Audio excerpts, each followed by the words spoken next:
Welcome to Two Steps, a podcast where we step back and let God step in. Oh. Welcome to Two Steps, a podcast where we step back and let God step in. What's up, baby? Hey. How you doing? Good. We back for round two. We back for round two. We back for round two. We back for round two. We back for round two. Round two. We back for round two. Yeah.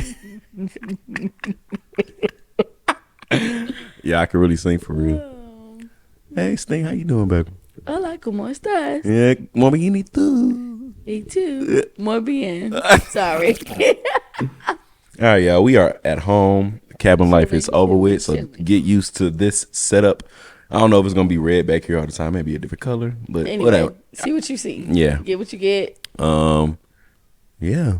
Be comfortable, y'all. Yeah, as you can see, I'm laid out, stretched. We got a good day off. Day off. Yeah, it's Actually, it's MLK Day today. Yeah, I mean, by the time y'all see it, it's gonna be later. But It's gonna be the day.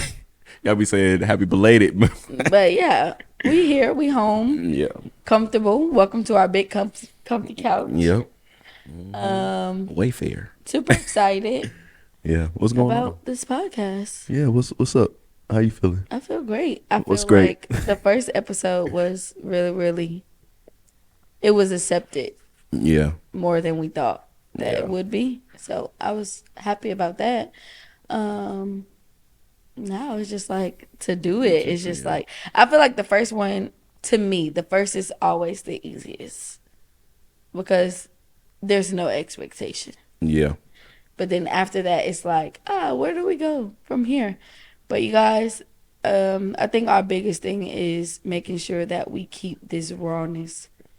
And rawness not as in how we look always, but rawness could be in what we share, sharing truth, honesty, things like that. But today's raw form is you see us comfortable. Yep. Really I just didn't woke wanna up wear for makeup real. today, so didn't put none on. You got to, baby. You don't need it. Thanks. And I just washed my hair, so You need that.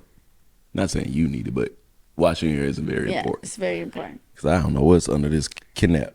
Yeah, that's a whole nother story. All right. Y'all, hence this shirt. I don't know if this will tie into this shirt. We went to Battle of the Bands yesterday. Yeah, we went to Battle of the Bands. It was great. It was great. It was a great date night. Oh, that's fun to lead into that. Yeah. So today we're gonna talk about relationship things, more so marriage. If you are in a relationship and marriage is something that you strive for, yeah, we're just gonna talk about some things that we learned and things that we know that helped us so far. Yep. As you guys know, we just got married, so we don't have a lifetime of wisdom to share, but we do have good knowledge that we've learned from our mentors and things like that. So, Definitely. speaking of dates, that's something that we have been prioritizing way more than we were before we got married. Mm-hmm. I think when we were in premarital counseling, they were talking about the importance of scheduling out dates if you have a very busy schedule. Right. And both of our schedules are very conflicting. We pretty much work. We leave the house at like 6:30 in the morning, and we don't get back until probably 9. At night. Yes. 9 at night, if not later. And that's not like that's while not seeing each other during that time. So that's our work schedules, including like commutes and stuff like that. Exactly. So we really don't. I mean, we see each other every day, but we don't really get to spend quality time with each other while we're working. So for us, it helps if we schedule out our dates in advance so that we know, like, look, this day is set aside for us. Right. And even if we do have other things to do, we know that, hey, this is what we're doing for us on this day. Right. So I think because we kind of set up to a point where we do like 2, was it 4? well, we do a date every week. Every week, so it's 4. But yeah, it's 4. But 2 of those dates are going out, and then 2 of those are creative, staying in. Well, for me, and maybe we can get into our love languages, but for me, a staying in date is not just eat dinner, watch TV. That requires no effort in my mind. Like, I like that creative aspect. I remember one time, and this was before we got married, but I remember one time we just really needed a date, and we weren't in a place financially that we could just kind of go out and do whatever we wanted to do. But I remember coming home from work, and you had the lights set up, and I love like coloring or like painting, like anything like that. So we did kind of like a dinner, and then we also colored because we didn't have paints at the time. We colored, And we dressed up. and we So dressed up. we were in the house. This where was living in an apartment, and I don't know, we were going through some things too though. It was like in our Yeah, relationship, so it was definitely sure. It needed. was needed. So we I set it up like we were supposed to do a somewhere. I forgot where we was actually supposed to do something, but something happened to where we didn't get to do it. I think a reservation wasn't made, or I don't I don't remember. remember. It was something, but nevertheless, we ended up doing date night in house. So we dressed up, we ate, we colored.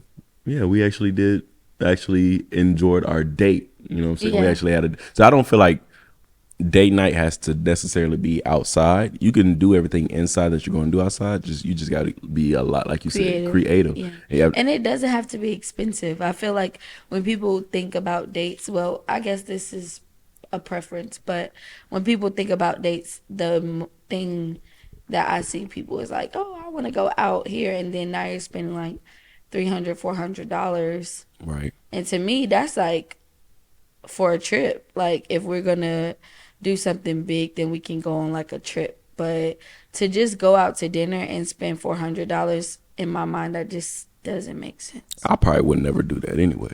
Spend 400. Well, I'm saying that.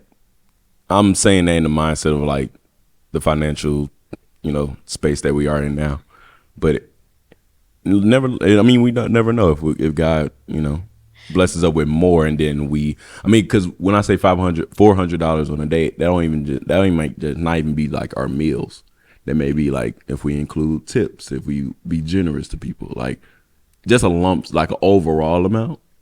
Like $400 at a dinner? Just at a dinner, but it won't not even be like for our meals. Maybe God puts on our heart to leave somebody a tip for $100 or $200. Okay, but Not just paying for nah, the dinner. no. Okay. For $400 for 2 plates is crazy. Like I wouldn't. I'm not doing that. Yeah, and honestly, when it comes to food, I'm very like, I want good food. In a lot of expensive places, the food is not all of that. Yeah. And I would rather go to a place that has better food, and maybe it's not like always a dress up place. Like, I feel like I'm very easy when it comes to dates. What do you think? No, you are. Because all you like is seafood, Well, or I'm saying like in like overall. So I feel like you like more than just seafood, but you're not the type of person that has to have this like luxurious meal every time. Like we can go to Checkers and get like the $5 joint, or we can go to. but that wouldn't Or they're consider gonna. that a date, though. Well, if you're talking in space, I'm not even saying just in the space of day. I'm just thinking of like what you would like. Like you don't care about what to eat for the most part. Like where to go. You're more of a thoughtful person. Yeah, Like sure. it's the thought. Your thought is more than the food. Like you care about more about that. I Yeah. think. Cause I remember we went to what's that beach place you was telling me about? Beach place. Yeah, we went. I didn't know it before. It was a beach. You said it was in Georgia, and I never heard of it before. Alatoona. Yeah, Ackworth I Beach. think, is it Ackworth? The man-made one. The one that we went to? Yeah. Yeah. I never heard. I'm from Georgia, y'all, and I never even heard of this, but I didn't know about it. And then we went and we had like a picnic. We got like Public subs for. Oh, this was a long time ago. Yeah, it was like 2 years ago. Yeah. Yeah. But I think that that's the conversation, because people talk about like places that they wouldn't take somebody on a first date, or like the Cheesecake Factory wasn't like a first date thing. And my biggest thing was like, what are you looking for when you're going on a date with somebody? Like, are you looking for great conversation? Are you looking for great food? Or like, is it an opportunity for you to eat at a great place? Like, when you take somebody, okay, when we started dating, when you took me out and we went on our first date, what was your mindset on like going into our date? Like the mindset of how I present myself, or the mindset of just like, Or like what were you looking to get out of it? to get out of the date? Yeah. That's a good question. I think at that time I was I was kind of looking for love. Well, what my understanding of love was, right? Because you showed me a different type of understanding from what I thought it was. So I think at that time I was trying to get somebody that, the overall goal, I was trying to get somebody that understood me and really see me for who I am. Like the service, it was more like a cry for help, looking for that type of love. You know what I'm saying? Like somebody, I was kind of yearning for somebody to actually understand who I am and see me for, not for what I try to be or try to put on in front of people. You know what I'm saying? Got you. So like being who you truly are without the filter. right. And then going into our date, it felt like I was still doing that filter. Oh, really? Right. Like going into it, like with the, everybody do the low voice, the little, hey, how you doing? What's up? Yeah. I don't think it was that low, was it? I feel like it was. It was like, it was a little bit lower, yeah. But so I mean, you put I feel on. like your hat about to fall up. Nah, I'm a thug. You what? I'm a thug. You what? Thug. Relax. It's gonna fall back. Okay, but no, going into it, I was like, how can I, do a good first impression, make myself, what I'm saying, seem presentable in the way that, because we never met each other. I mean, no, we haven't. No, that was our not first in person. Time seeing each other in person. So other than like FaceTime. Yeah, so it was just like, I gotta look the best I can. You know what I'm saying? Y'all know how first dates go. It's like you present yourself in a way that you wouldn't have presented yourself in front of your family. It was like that. So really? That's how you did first date? Well, that's what I did. I don't know how about everybody else do. That's what I did. Like I put on this whole, you know what I'm saying, GQ montage and still living at home with my mama like I was that guy. So it wasn't really. Yeah. So I think what it I was a facade. Yeah, it was a facade, but a lot of things that I said wasn't. Right. So like how my demeanor may have been, but a lot of things that I said about myself wasn't. It's just how I presented it. Like now I'm a crackhead. I don't really care what you say. Whatever, it is what it is. You're not a crackhead. Yeah. You just give crackhead energy. Yeah, that tendencies. Yeah, but what were you trying to get out of it? Who am I? A crackhead? I think for me, it was more so like I went through like 4 years of singleness. So I knew that after college, I was in a mental space to where I feel like I was ready to build something long term. But when I met you, it was kind of like, well, I don't really think I had an expectation of where it was going to go. I just knew that walking into the date, I just knew that going into the date that we had, there were important questions that I needed to get answers from. Yeah. So like, I feel like a lot of times in my relationships before, I would wait too long to ask questions that I should have known since the beginning. But approaching our relationship or just going on our first date to see if that would build into a relationship, I had to ask those questions the first day because I don't want to keep going on multiple dates and I already know the answer of whether I want to continue to date you or not. Right. And certain things were non-negotiables for me. So it was just kind of like, I need to see where your mind is so that I can determine if this is something that I want to pursue. Right.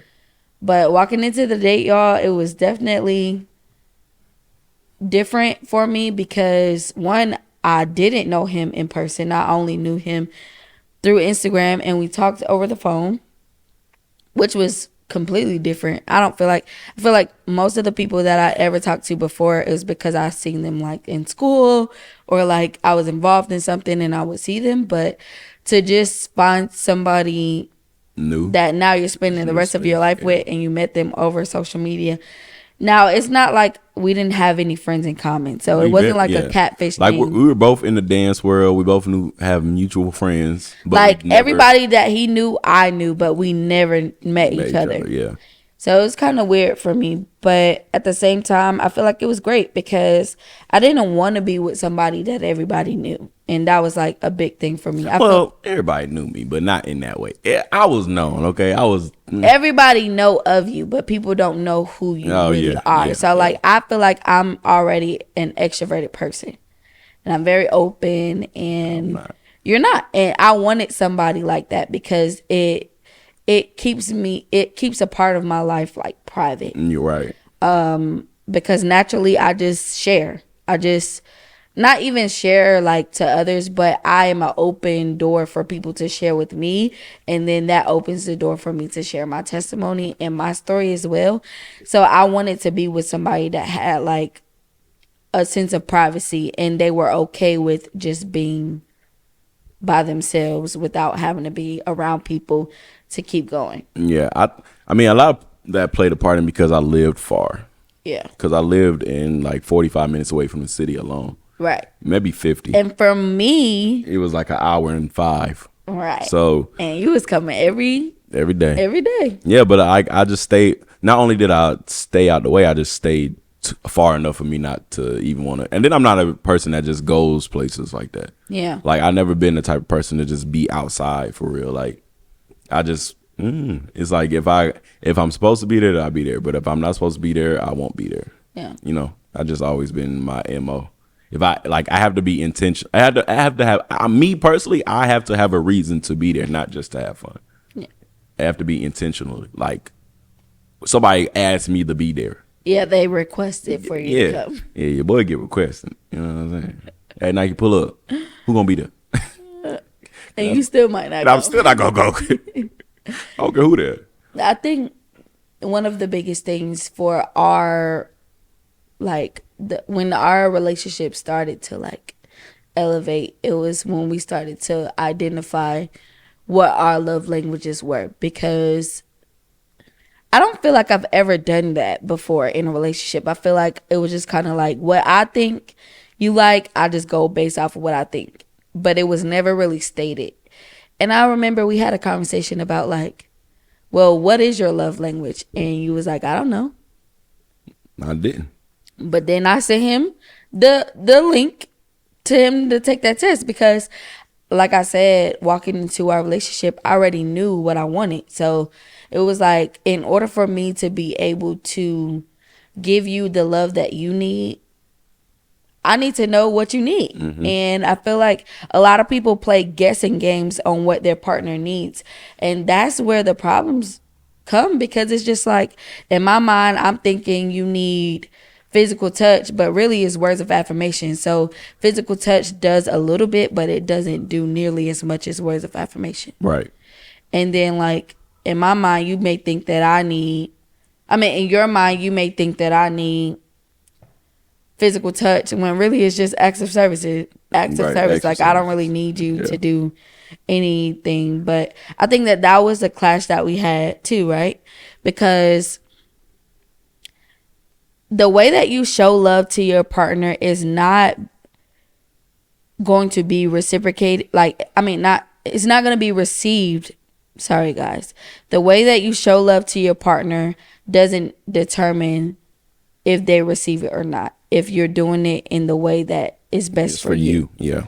But if you show love to your partner in the form that they can best receive it, then that's where you're going to get the most joy. So if you're doing something with the intention of it pleasing you and not pleasing your partner, then you're going about it the wrong way from the first place, because you're looking for joy, and then when they don't give you the response that you would like for them to see, now you're upset. Right. And I think that that's something that we both struggled with before, because like y'all, like you said earlier, I'm a very thoughtful person, right? So I used to like always buy him like cards to just say thank you, you know, and writing in the cards and stuff, because now I know that that was the way that I wanted to be loved. So naturally, I feel like people put out, like they give love the way that they want love to be given to them, and then they're let down or disappointed when the people don't receive it in the way that they would have. Yeah, because it kind of comes with like an expectation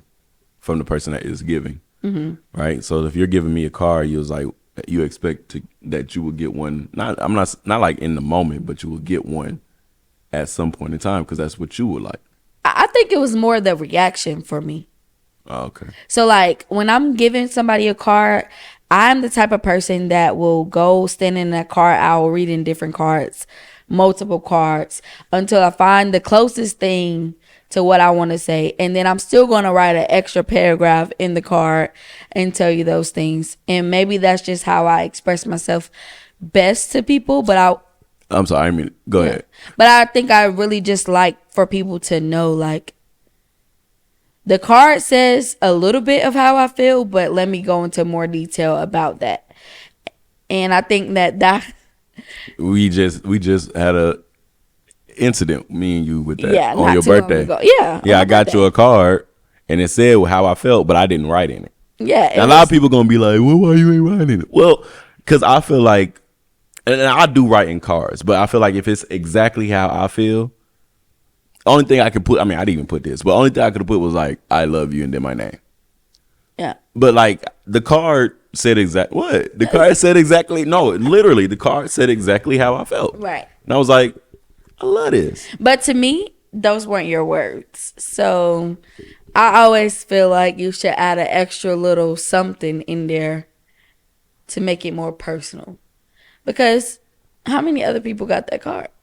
I don't know, but they ain't got nothing to do with me. But that's what I'm saying. That's my thought on cards, because it's just like, yeah, you can give it to somebody and somebody else can give that same exact card to the same person for their birthday.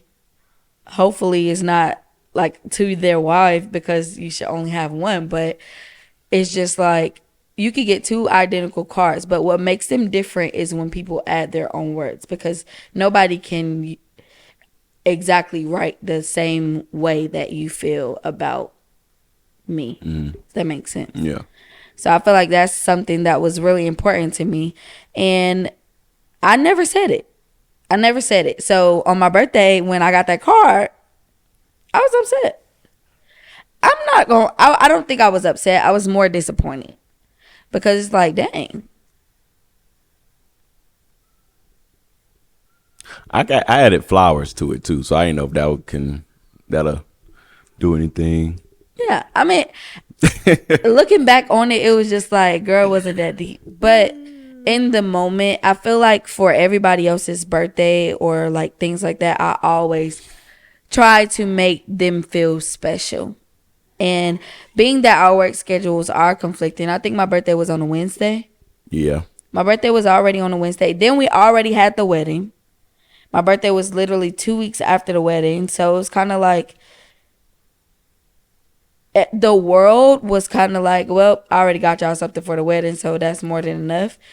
And then it's like to work all day on my birthday, and then we go out and I get flowers and a card, but then it's like nothing in the card but just the words on the card. It was kind of like you just grabbed it last minute and was like, here you go.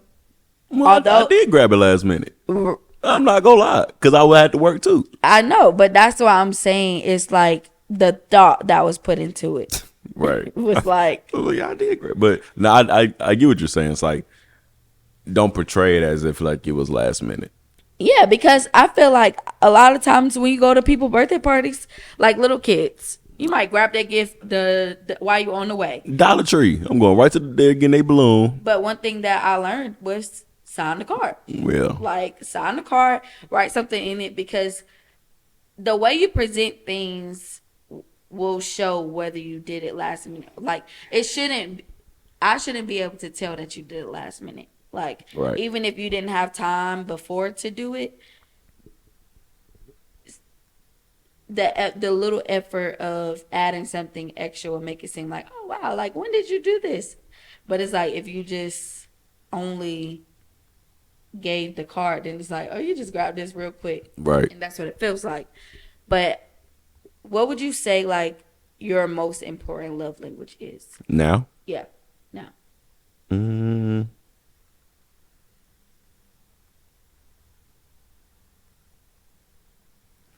what are they? It's Gifts, words of affirmation, touch, physical touch, physical touch, acts of service. acts of service. Is there one more?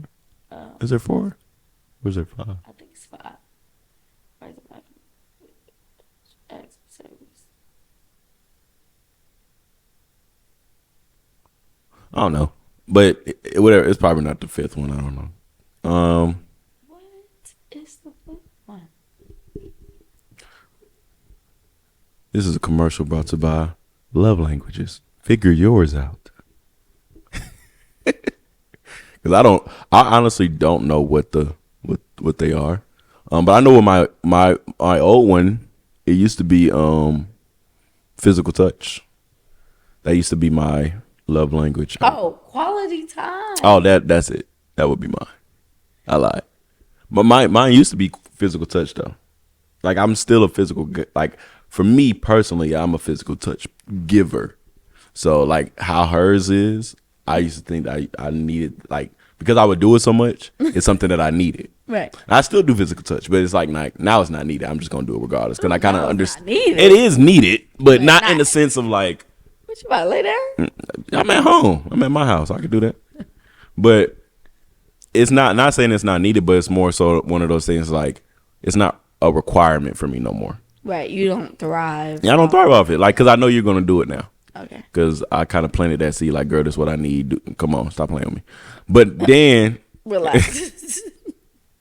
but seriously, though, it's like, now I think quality time is my thing because we don't have that. But it's been there for a minute, though. But we don't have that time a lot to really just spend. Mm-hmm. So now that we have more, like, now that I put more emphasis on quality time, it's like when we come home after decompressing from work and things like that, it's like now I cherish those moments more than if you were just touching me. Yeah. Like, because within the quality time, 9 times out of 10, we're gonna be touching each other anyway. You know what I'm saying? So, yeah. What would you say yours is now? I feel like it's all 5. Well, you a wife, so I definitely feel like I feel like all 5 all 5 is crazy. are my love languages. All 5 is crazy. Gift giving, for sure. Yeah, but you Lately. don't even get gifts like that. Right. It's the type. When I give you gifts, they be all right. They be good. Yeah, I don't feel like it's like the gift that makes the part, like, fulfilling to me. It's more so like the thought. Oh. So, like, when you just bring me something from the store Oh, and I okay. didn't ask for it, it's like, oh, that means a lot to me because you Yeah. thought about me. Yeah. And then words of affirmation is like, being a wife is a new title for me. And that's a new role that I'm learning. And it requires a different version of myself. And so those different things are like, just reassurance in that I'm, there's a different level. I feel like when I was your girlfriend, I really didn't care about being submissive. That was just like, well, whatever. Well, I don't think I can't say that. But I don't think submissiveness and girlfriend even goes together. Exactly, because how would I be submissive to My boyfriend. You ain't something temporary? Yeah, like, we might break up tomorrow, and I submit it to you in a day. Exactly. Get out of my face. But it's kind of like I had to learn how to do so when I became your fiance, so I wouldn't walk into being a wife. So do you Still feel like fiance is preparation for being a wife? Like fiance, like No, no? no. Oh, okay. I thought I had something there. Well, not for me. I feel like I don't feel like you should be engaged more than 6 months, because that's how long we were engaged. yeah, but no more than 6 months for sure. I mean, what if somebody wanted a spectacular wedding? Then don't 'Cause I know propose people- until you're ready to get the wedding. That's my mindset. It's like, okay, if you don't think that, first of all, if you're talking to somebody and you want a wedding that's so big, your partner should know that. Right. So like you knew that I didn't want nothing major. And I just found out I wanted to get married a month before I You found out you wanted to get married a month before. Mm-hmm. Don't play with me. It was a joke. Yeah, I was just playing. But I think like if you know that your partner wants this like $50,000 wedding and y'all don't have $50,000, then I'm just saying because Your car not even worth 50,000. but it exists. It exists. But like Yeah. if you know that your partner wants this big, grand, glamorous wedding, or you might want that as the partner, don't propose until you're able to pay for the wedding or it's almost close to being done. I think that when you're trying to, I think people focus more on the wedding than the marriage. So like my biggest thing was investing into the marriage. So what did we do? Premarital counseling. And the real reason why our wedding date was 6 months is because that's the date that God gave us. Yeah, I think you spoke about it in the last podcast. So like, you woke up the next day. Yeah. After I proposed, like, yeah, that's the day I want. That's the date. That's the date that he gave us. And it was just like, I'm going to give you enough time to prepare for it. But I feel like people put too much emphasis on being a fiance. The goal is to be the wife. Nobody even knew we was fiancés until after until the wedding. Because what is the announcement for? Okay, we got engaged, and then what if y'all call off the engagement? Then what? Right. So I feel like the goal is to be a wife, not to be a fiance. And a lot of people wait. They can't wait for their boyfriend or whoever to propose. And then what? It's like, I don't know. I don't see how people wait like a year and some change to get married. because I think my thing is this: if you have to wait a year or longer, then you weren't ready to get married. Like I think that like that's my mind, because either you're focused too much on the way that the wedding will look, Yeah. because realistically, wedding day you spend so much money on accommodating other people than you do the union. Right. So I feel like if you wait in a year or two because you can't financially pay for the wedding of your dreams, then you're putting too much emphasis on what the wedding day is supposed to be and not enough into the marriage. And then two, if I feel like a lot of times people get engaged to just prolong like the like to extend the relationship that is supposed to be ended. So it's kind of like you don't really want to be there, but you're not sure if you want to be there. Like if you want to be committed, like you want to be there, but you're not sure if you want to be committed for a long term. Long term, yeah. But you know your partner wants to, so it's kind of like, oh well, let me just propose so that they can wait until I figure out what I want to do. Yeah. It's kind of like Ultimatum, like that show Ultimatum, where people literally gave their partner the ultimatum of like, I want to get married, and so you have this amount of time to do so. So we're gonna go on this show, and then we're gonna date other people That's stupid. to figure out if this is who we truly I'm want to not be doing with. that. That's stupid. I think that's the most crazy, like the craziest thing that you could ever do. Like, why would you take something like a partner that you know that you want to get married to? Or first of all, if the question is like, NyKe just made a joke of him not knowing that he wanted to get married until a month before, right? It was a joke. So let's just make that clear.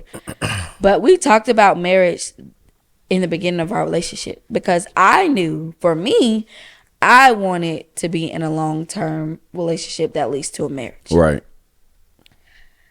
So after the third year, it was like, okay, if we've been talking about marriage and we've been talking about all of this stuff, and you're saying that this is something that you want, I feel like after the third year in an adult relationship, if you don't know that you want to marry me, then I'm just not the person that you want to be with. And I feel like people take so much time to try to figure people out. And it's like, you're going to continue to learn that person for the rest of your life. I don't feel like you ever really know a person Yeah. until you get married. Not even then. There's a lot because you're going to change. Right, but I'm And saying then I have like to you don't learn really new get things. to know them until you get married. Well, I feel like that would be too late. I Because feel like you get to know parts, like deep parts of them, but I don't feel like you get to know like the completely raw, uncovered. well, that's what I'm version. saying. I think we're the exception then because we knew that about each other before we even decided to get married. The raw, uncut versions. I think we still like it's still certain things that we found out after. But that's what I'm saying. So you really don't know a person Right. all until like even not even when you get married is what I'm saying. Like you will continue to forever learn people or your person because they are constantly changing. Like every season is it will be a different part. They'd be like, oh, that's new, that's different. Yeah. And then I have to learn that habit, and then 6 months later it Something changes different. again. So it's like you will continue to learn somebody new. So please don't. This is just how I feel, but I don't feel like anybody should ever get married with the intention that they will know somebody forever, because you're not going to know that person for like not knowing them, but I'm saying not knowing their traits, their characteristics, because they're going to change. Yeah. So I feel like the topic of marriage is such a thing that people don't have anymore. Our generation is a generation of selfish beings. So everybody's in it for themselves. And in a marriage, it requires you to think about your partner. And I feel like everybody's like, well, me, me, me, me, me. But in order to even get to the place of wanting to be married, you have to understand that there's going to be like a fleshly sacrifice that comes with marriage. And it can be like something as simple as, I know that my husband doesn't like, I'm trying to think of a food that you don't like. Like for example, I know that you don't really like dang, what's a food that you don't like? Oh, you don't really like cabbage. yeah, But that's not something like that's not your preference, No, right? it's But not. let's say I really do love it. It's like, okay, when you're deciding to make a dinner, my first mind is not going to be like, oh, let's have a dinner with cabbage, because without asking you, like, what would you like? Would you yeah. like such And and such? even with that, like know that I will eat it, but it's like you said, it's not a preference for me. Right. But I think it's the thought of like taking into consideration that, oh, my husband doesn't really eat cabbage, or I mean he doesn't really, that's not something preferred, so let me figure out something else. But if I make it, I know he's going to eat it. So it's like no stress about like, well, with us it's no stress of like, oh, I can't make this because he's not going to eat it. It's just like, let me figure out some other options. Right. And if it's just not, I know if I make it, I know he's going to eat it anyway, so it's good. But it's not like I'm not going to just settle for making this knowing that that's not a preference for it. Right. So let's say you are allergic to seafood and I decide to make seafood anyway. It's like you run the risk of you having to go to the hospital, just different things. But because of my selfish desires to have seafood, I decide to cook it in the house knowing that you were allergic to it. It's kind of like in a marriage, you make decisions not only based off of yourself, but now it's two flesh becoming one. So if we're moving towards the same goal, I can't make decisions based off of only my desires.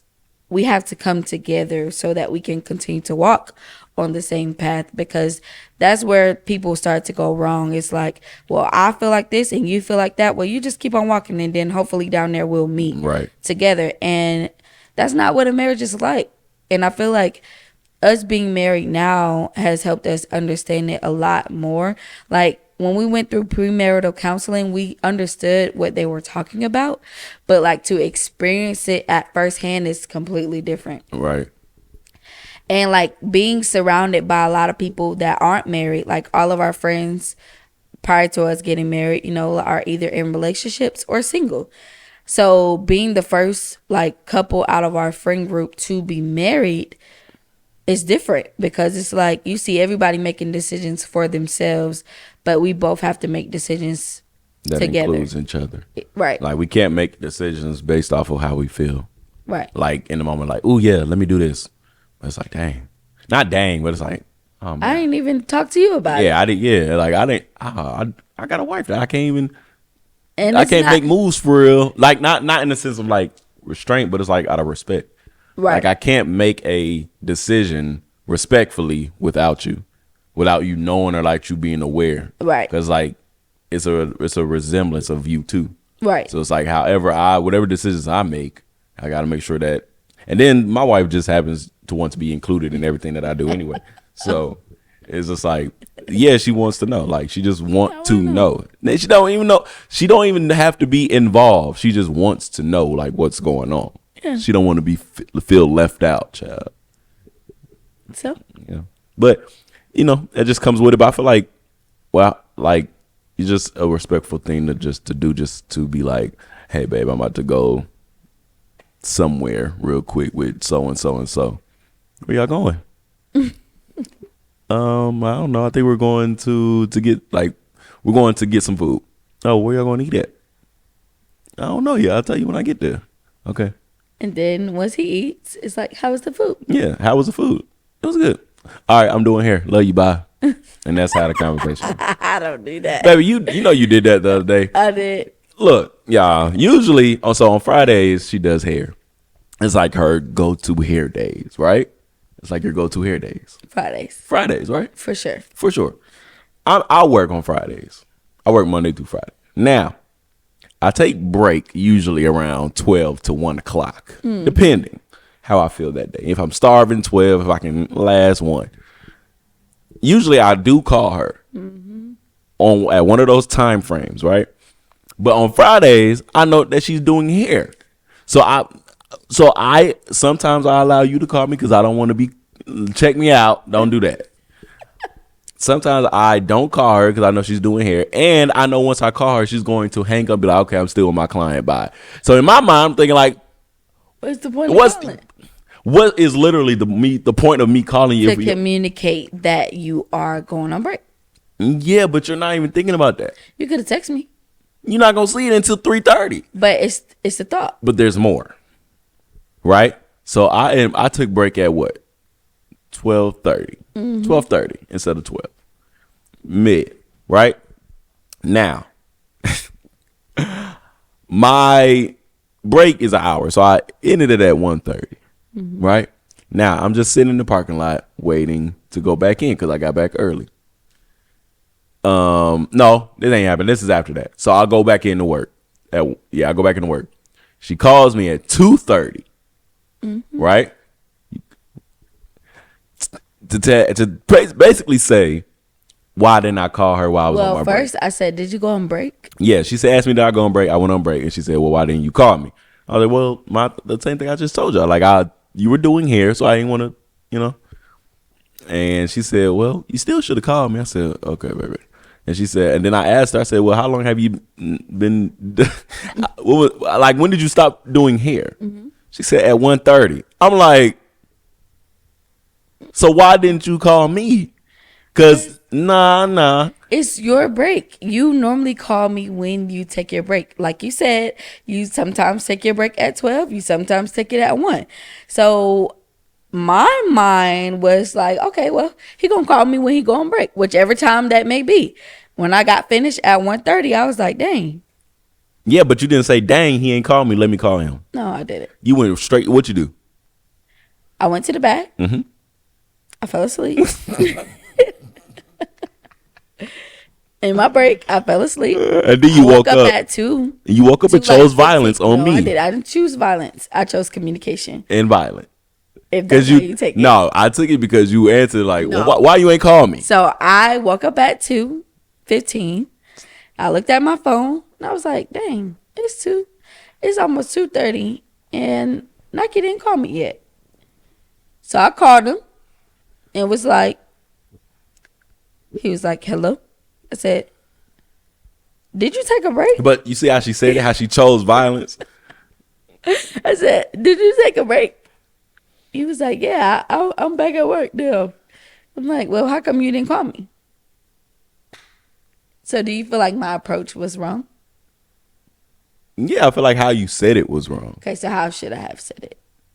Hey, babe, I noticed that it was 2:30. I noticed that you didn't call me while, what's up? And then we could have went to a conversation like that. Oh, so That would have been cool. But like the words that I chose. yeah, it's like, no, it was the tone though too. It was the words. It was all. Oh, so you would have liked for me to say, hey, babe, I noticed it's 2:30. You haven't called me. Did you take a break? Boom. You sound like, hey, that sounds good to me. It does sound good. Yeah, Later. Did you take a break? No, I said, did you go on break? But I just knew the face that you were making. Yeah, because it was like, dang, did you go or no? Yeah, so. And then you said you had been on break already. Yeah. The first half of your break, you was at the gym with Charlie and Tori. Yeah, which my coworkers. So I was at the gym with my coworkers. Yeah.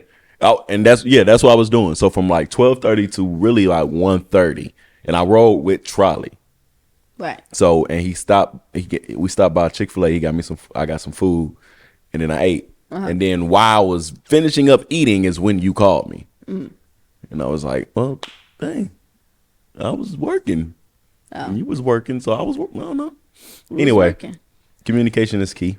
Yeah, no, communication. So what's one thing that you feel like is something I do that you're not too fond of? Like in terms of communication? Yeah.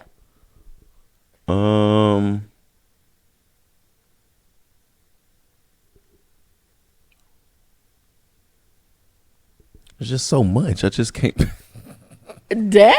Nah, it's not. I'm just playing. I don't feel okay. Like that situation, right? I feel like you automatically go into like this. The worst. Yes. I think the worst. Communication, like in your mind, you're like, why you ain't called me? Instead of leading into like, the way that I approach things in time of. No, question? It's like no in times of question. Yeah, it's like how you question as if you already had it in your mind, like you already knew what was going on. Like, what was you doing on your break? Yeah, That's instead how of just you interpret it. Yeah, but instead of just asking, like actually genuinely asking the question as if you was asking me, what do you want to eat? Like, well, I was genuinely asking if you went on break. It wasn't genuine. It was more like, how you gonna tell me if it was genuine or not? Maybe it wasn't presented that way, but I really just wanted to know, did you take a break? oh, well, why didn't you just say like that? I said, did you take a break? No, You hear the difference? you didn't say it like that. I said, did you go on your break? Yeah, I think it was the did. Did you go on your break? Yeah, you said. Or should I say, did you go on your break? You want me to speak high? No, it's not. What? It's the initial word. Hey, babe, did you go on break today? Now you see, but that's not how I talk though. I'm not telling you to change how you make it fit you. What I'm saying is like, did you go on your break? hey, babe. Hey, babe. Did you take a break? Yeah, see, that sound good. I think like sometimes when I be asking questions, I already know the answers to them. Yeah, so why ask them? But it's just like, I want you to know that I know the answer to. But I know that you know the answer to your question because you asked the question. It's like that. See, hold on, y'all. You talking to me? I know. I'm talking to everybody. No, you talking to me. Okay, so I know that you know. That's if I didn't know, you wouldn't ask the question. Like if I didn't know that you know, I wouldn't know that you asked the question. Huh? When you asked me the question, did you go on break today? You know I did. You know I did, but you know I didn't call you. Exactly. But I know that already. So why ask the question? Because I want you to know that I know that you went on a break. So why didn't you call me? But I already know that you know that I know. So why ask me the question? It's holding you accountable to your communication. We both didn't communicate. Yeah, but So hold. you normally call me when you go on break. I don't call you to be like, hey, are you on break? Hey, are you on break? No, not consistency like that. You don't do that. No, but but you have done it before. if I though. need something and it's around 1:00, I say, hey, are you on break? Yeah. Because I want to make sure I'm talking to you while you're on break. Yeah. Like if you're at work and I need something, I call you. What's the first thing I ask? Hey, are you busy? Exactly. Yeah. You do that. So I ain't doing that. Hey, babe, what's up with it? yeah, and I could be at work and then have customers and be like, hey, trying to have a whole conversation, and then I put the phone down. Yeah, and don't pick it up until like another 5 minutes. I stay on the phone, but Yeah, it's for another because I have 5 minutes and be like, hey, and you be like, hey, babe. babe. I'd be like, hey, babe, I got customers. Bye. I'll call you back. But when she talk, y'all, she be sounding so angry. She be like, hey, baby, I gotta go. I'll talk to you. I do not sound like that. But you be sounding like so bothered. I just be like, I'm like, hey, babe, got customers. Gotta go. Bye. and I be like, I ain't want to talk to you anyway. Yes, you did. Yes, you did. That's why you stayed on the phone for them 5 minutes waiting. Now, sometimes y'all, I'll be at work. I'll be forgetting that I am on the phone waiting because I pick and pack at work when I'm doing something. So I'll be zoning out. But moral of that is like communication is very important, and also just understanding like what works for you and what you need in communication, like for both parties. So the person that receiving the communication, please understand what it is that you want to be received from the person. That way you can get them to comprehend what it is that to make it better for them to understand. So knowing what I need from you for my communication to be, for your communication to me To be received. to be received by me the way that I want it to be received, if that makes sense. Yeah. Yeah. But also even for the giver, you know what I'm saying? Like, I mean, that's kind of self-explanatory, but just really being selfless and understanding what it is that my partner or anybody in general that I'm talking to, receiving how they want to be communicated and not getting defensive about it and not getting to the points of like, well, I thought or, you know what I'm saying? Yeah. I said that. Like, no, you didn't say that. Oh, let's Like, think about it. Because you didn't say that. Like, Well, see, I think that's the thing that we struggle with too. Well, we're working on it. You like to consider yourself a literal person. I ain't gonna say consider. I am literal.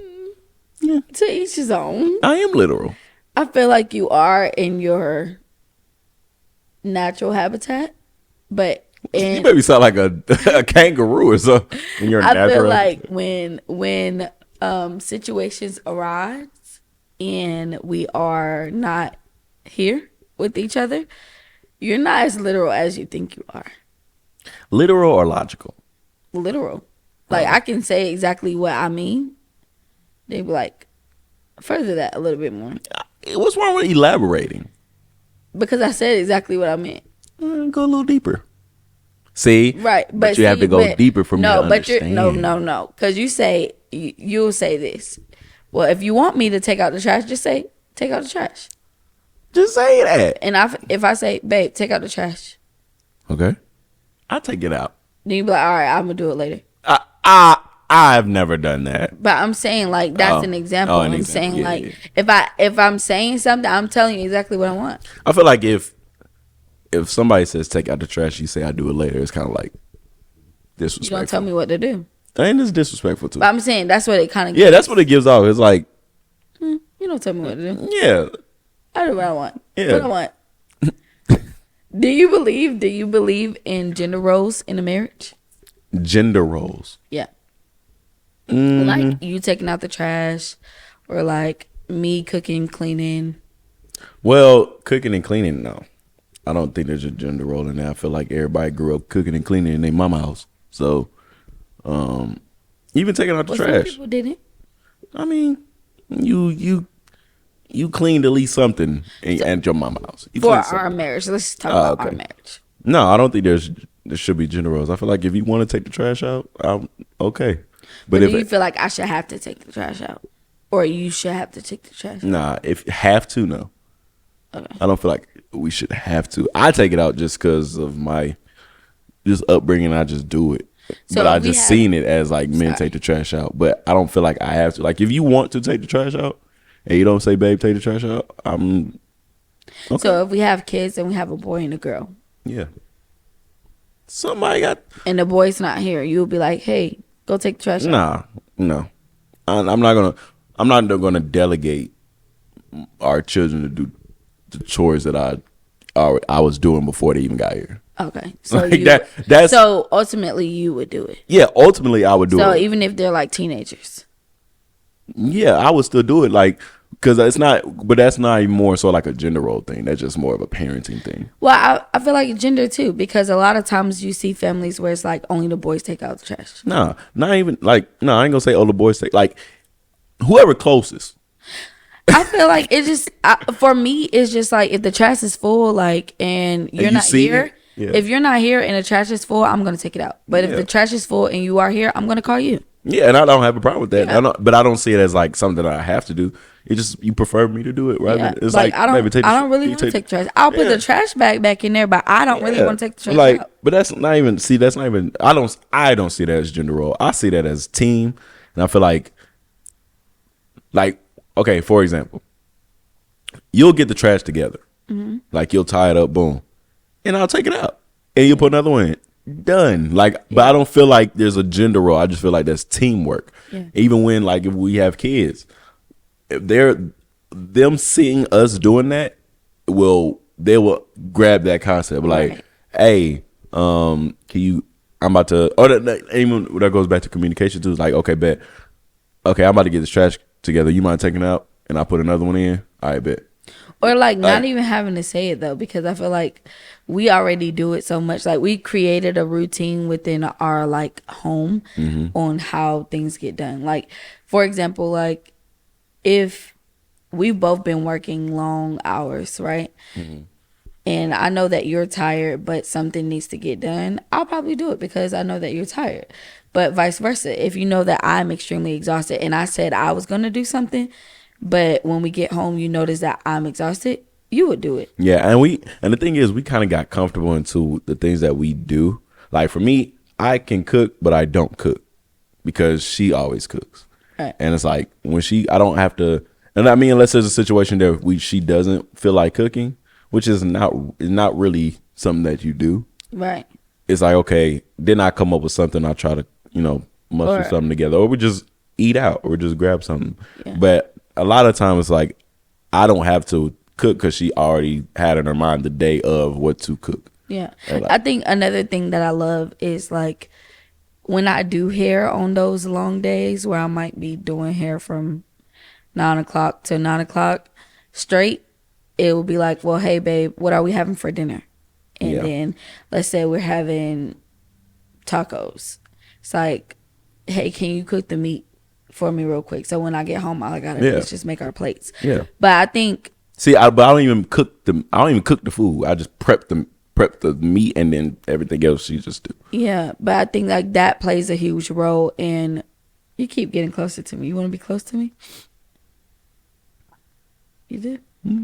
Aww. But I think that plays a huge role in marriage too, because it's finding the system that works for you. Right. I feel like a lot of times people compare marriages to one another, and it's like what works for our marriage might not work for yours, and that's okay. Like it's between. No, I'm sorry. It's not going to work for yours because you're not the same. None of us are the same. Yeah, I'm just saying like similarity. So like if you have two people that are similar to us two, like, and they already kind of do similar things that we do, then yeah, that works for them. But when it comes to the marriage, it's about you and your partner, and I feel like a lot of people allow other people's opinion on their marriage to determine how they do certain things. And that's what causes separation and division between the two partners.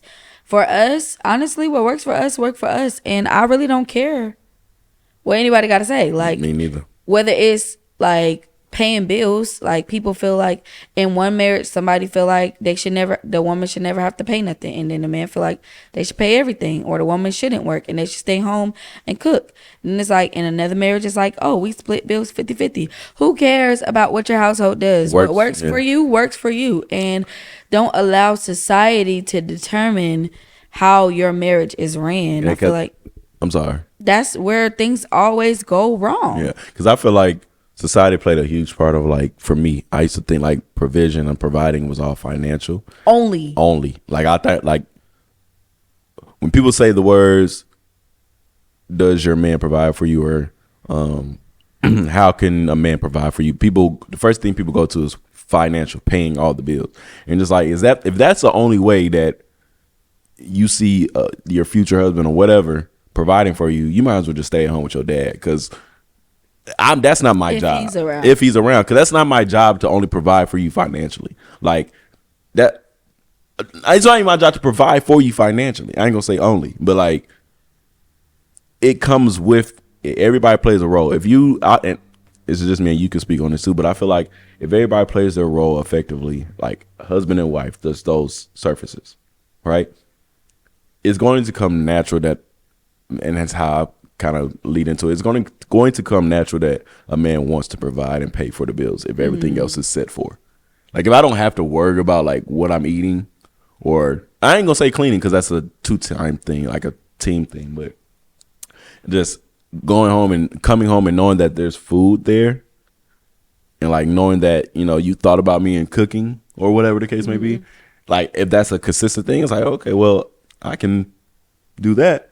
Like that's like that ain't nothing, because I ain't got, all I gotta do is I go to work anyway, Right. and it's going to make the money anyway. Yeah. So it's like if I know that if I'm consistent, I just have and God bless me with a job that I have to work, but it's just more of those things I have to show up and do the same thing over and over. Yeah. So it's really not, and it's like in a space where it's like free and peaceful. So, but I just feel like it will come natural to you to want to do the things that just make sense for you. Like when we lived in an apartment, she was paying most of the bills. It was her apartment, so it was like even half. Like we were even halving. I was just paying half of the rent, but everything else was on you. Yeah. Right. So when we moved to a house and God blessed me with a better opportunity, it's like, okay, I can pay the rent, and it's more than what we were paying. Well, what you were paying at the apartment. Right. So it's like I pay the rent and I pay the car note, and then Yeah.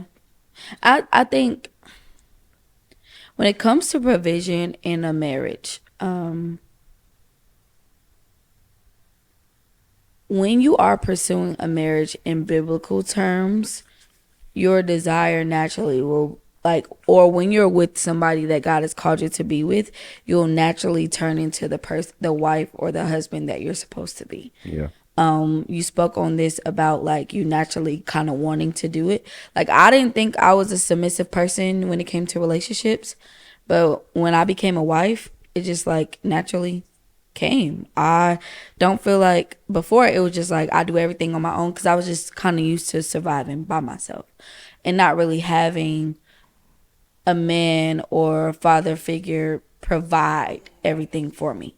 So like being able to do that, and then having a mother that experienced doing that, that's all I knew. All I knew was go out and get it, and bills got to be paid, you figure it out. But now being in a marriage to where I don't have to do that, it's like I love working for me, because I do things that I love. It's not a task or a job. It's not considered a job for me.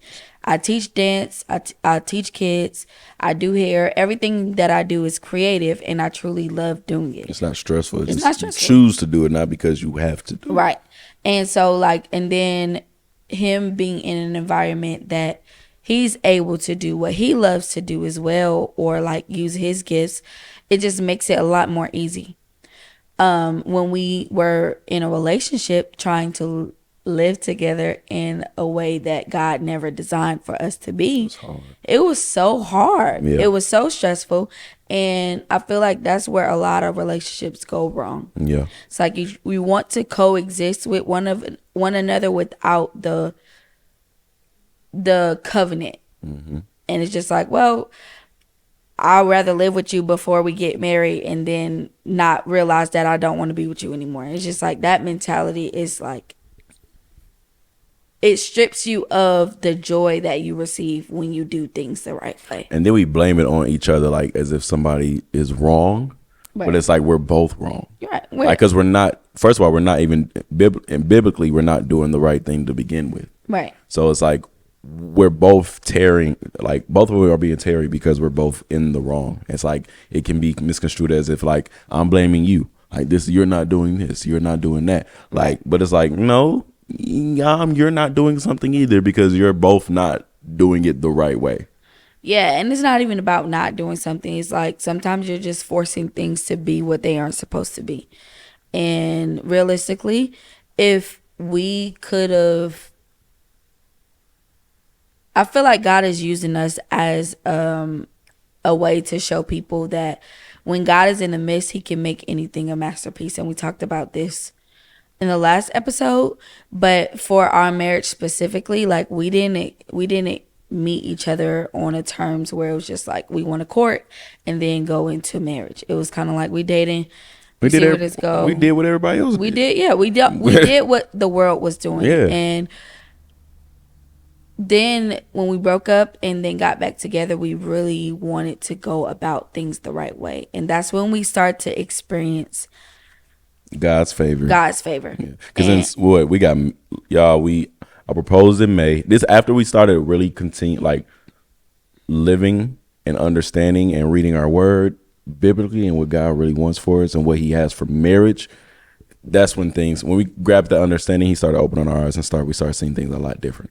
Like I proposed in May. Like I said, we got married in November. In between that 6 months, like God has really showed his hand for us because we let a lot of things go and we just gave him we just gave the control back to him. Right. So he blessed us with a new car. He blessed me with a new job. He blessed us with a house. Like, and all in transition of still before prior to the wedding. Yeah. And all of that while we were still living the life that we were doing before. Like we were catching the bus. Right. You know what I'm saying? We were still doing all of these things. Yeah. Getting Uber, spending $2,000 a month on Ubers. Ubers alone. We were still living that life, but also going to church faithfully on Sunday. Riding the bus. Walking up steep hills, walking down steep hills. Like to and from. Like 2-hour commute to get to church, 2-hour commute to get back home. We got to church 11. We didn't get back home till 3 o'clock. Yeah. And now we're tired.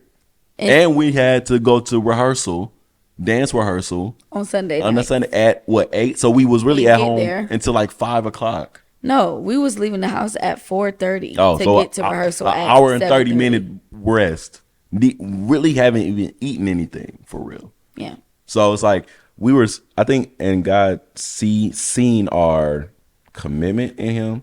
He's seen our trust in him. He's seen the vision that we had, and he's seen that we were waiting, but we were still moving. Yeah. Like he's seen us doing the work while waiting on him.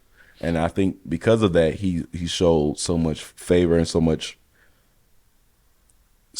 love over our lives together. He was like, okay, I see what y'all can do when I'm just chilling, like I'm stagnant. Let me see what y'all do. And everything came quick, but it was all periodically. So it's like we got the house first. Right. And we still had to pay rent. Yeah. So and we moved. We had 2 helping hands who help us move. Yeah. And we moved everything in one day. So it's just like I ain't gonna say there's no excuse. It's not no excuse to trust God. To not trust God. I'm sorry. There's no excuse to not trust God. But it's like you have to let go of things that just are not supposed to move with you. Like in the season. I think that's one of the biggest lessons, because for me, I like to hold on to things that I felt have sentimental value for me because of what it used to have. Mm. But I think once I got to a point to where a lot of that stuff can't go with you anyway. Like money. For me, money is, what's wrong? You okay? Yeah. Oh, I'm sorry. When you look over here, I'm thinking you looking over here. My bad. No. But for me, money is not important because I know it's not mine. You know what I'm saying? Like money is one of those things. It's like once you realize that God is the end all be all. Even with finances, you start to look at money as more of a tool rather than more than treasure. Right? I don't look at money as treasure. I don't hold on to money. You know what I'm saying? If money got to go to here, like rent here, you hungry here. You know what I'm saying? Like, I don't look at money in the sense of treasuring, hold on to it, safekeeping, because I feel like I'm being selfish with the Lord's money. I feel like I'm not doing it exactly the due diligence that he given it to me in the first place. Yeah. I feel like there's like a balance between, well, there's just a difference between holding on money for treasures for yourself, like just being selfish, but there's also understanding the knowledge and stewarding over what God has given you. So being able to properly budget, because a lot of times we'll ask for financial increase, but you don't know how to manage the $2,000 that you get a month, and now you want to go to $20,000 a month. Right. So like making sure that, one, we're giving back to the Lord first, prioritizing that, because a lot of times we prioritize the things that are temporary, but we don't prioritize God in our finances. We only prioritize it when we need something. Right. But it's like every month you know that you're saving up for rent, but not every month people think about putting their tithes away. Right. So I think that that's something that made a difference in our life as well, because last year, from January all the way up to the end of the year, we literally tithed every single month. Whether we had whatever, if we had $200, we was giving our tithe no matter what. Right. Riding the bus, catching Ubers, it was just like, God, we know that you're gonna make a way, and we're not worried about it. But that sense of peace that you get, where it's just like, as long as I continue to sow my seed in faith, then I know that God will do the rest. Then it just makes it so much easier. Like now we don't. I don't feel like we're two people that care about living a luxurious life. I feel like we're okay with having enough. As long as we can throw in a vacation here and there, Good. we're good. And the vacation is like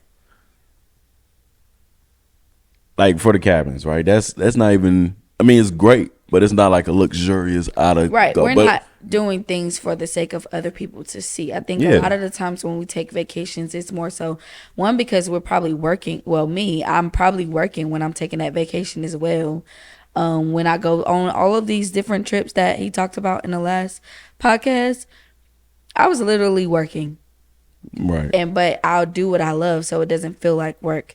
But when we take our trips, it's more so for the renewal of our mind, so that we can get out of what we normally see and go somewhere else where we can get clarity on when we come back. Right. And then we might throw a trip in there, but we don't do it for the sake of the life that we're trying to portray to other people. We just do it because that's something that we truly wanted to do. Right. Because we just took a trip, as y'all know, in the last episode. But I feel like that we kind of got a lot of understanding. We were more intimate with each other. We catered to each other's needs a lot more. And we just enjoyed our time. And we kind of got ideas for this visual that we just shot. So it kind of like helped us with our creative mindset to really like, the further we got away, the more we can take in, if that makes sense. Yeah. The more that what God wanted to say to us. So, we were just, I think being secluded helps you succeed. You know what I'm saying? So it just kind of like just take time. And even if you're, together, like if you're aspiring to be married or if you are married already, just understand that being isolated is not a bad thing. I feel like there's a time like removing distractions is like, for me, the most important thing. And sometimes you have too much going on to where isolation is the only option. But in other times, there are times where you can still do whatever you need to do, but just removing distractions. Yeah. And distractions can be something as simple as your phone. Yeah. Scrolling on social media, because you don't realize how much time you're spending doing things that aren't like increasing your life or your ability to serve other people. Right. But yeah, so I don't know. I just think there's a lot of factors that come in when you wanting to get married. But I just feel like she said earlier, just do what works for you and for y'all, cause we gonna do what works for us. Right. Ain't that right? With that being said, episode 2. Damn, Wrap it up. I'm hungry, so Okay, I already know. Here we go. we about to go eat. Now I gotta go cook. See, gender roles. No, I'm just kidding. Nah, cause we gonna figure something out. I'm just kidding, you guys. But thank you. We hope you guys enjoyed this podcast. I know it wasn't as like deep as the first podcast, but we want to make sure that we meet people where they are. So sometimes our conversations will be more realistic for outsourced. Right. So that we can invite you guys to our space. Other times it might be deep. So it just depends on what you need from us, but we'll give you what you need. Comment down below. Once again, comment down below any topics that you might would like to see us discuss or any questions that you may have. Also, our social media platforms are available for you to reach out if you are in need of prayer or you have anything that you want to talk to about us privately. Thank you guys for tuning in to Two Steps Podcast, and we will see you guys next time. Peace.